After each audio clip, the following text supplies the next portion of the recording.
Nice. Okay, last question for you before I let you go. Get back to all those emails.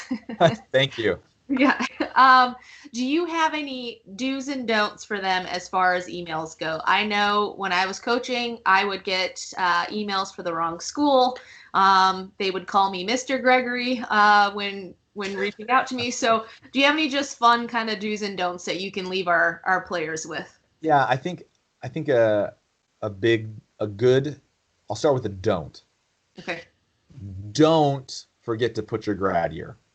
Okay. It's very important that the grad year goes on there, um, because in the terms of how we recruit, we need to know how to prioritize you.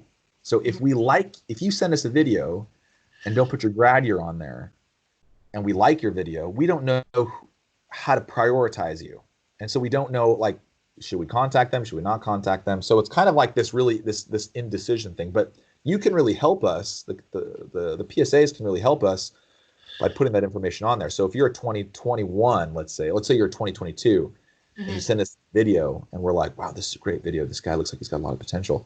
And he's a 2022. Well, now we know where to place you in our priorities, and we know how to kind of attack you a little bit, because we're like, okay, we don't need to really go all out. We now know this player is interested in us. We can we know that they can come to our ID camp. We can send them one of those emails. If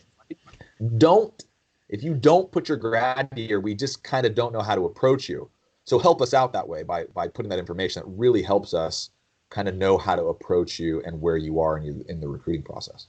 Yeah. A do for me is you have to email more than once. Do email more than once. We live in a society that really wants instantaneous gratification. You put an Instagram post up and you want things to be liked. We want to see that those things are happening. Right. Well, with recruiting, it's just not that way. Players need to understand they've joined the global marketplace. Like, they've joined they're kids from all over the earth that want to come play college soccer. Like, that's just kind of how it is. Europe, South America, Africa, all the Pacific Asia area. Like, they want to come here. And so domestic kids, kids in the United States, North America, need to understand that and recognize, like, I can't just send one email and that's it. That's all I have to do. And it's a bit discouraging to me when I've actually spoken to kids who said, well, I've sent an email and I haven't heard anything back. And it's like, well, how many emails did you send? They're like, just one. I'm like, you know how many emails I get? Like, right. You have to continue with the process. Like, it's not a lot of times I think the kids say that it's what is this college coach going to do for me? It's not really what it is.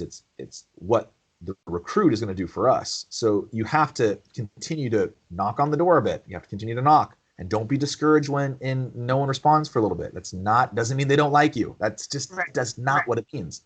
So just be proactive that way, and don't email just one time and then say, well, they didn't respond back, so I guess they don't like me.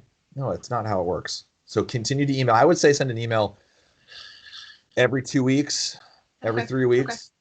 And put that video on there. Let them know what you're up to, and let them know you're going to come to a game or something like that. And something within my club that I know that it is being really told is, like, really express to them the challenges of COVID-19 and how it's changed the recruiting landscape.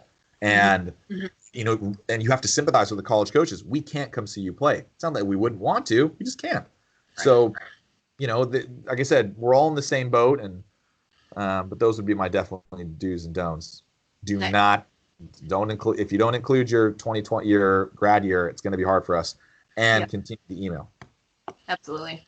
Yeah, those are awesome tips. I mean, we always tell our kids too, you got to make sure that you're staying proactive, and really until you hear a no, just keep reaching. Oh my gosh, I have so many stories of so many stories of kids who had graduated.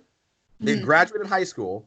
They were in the summer, and then it wasn't until July that they were offered a roster spot, because they just kept kind of going. They just kept going. And so, like, just because you're even after you graduate, it's worse. The colleges are still recruiting. Right. Well, never give up is basically. And never give up. Honestly, don't. Never give up. Just keep going.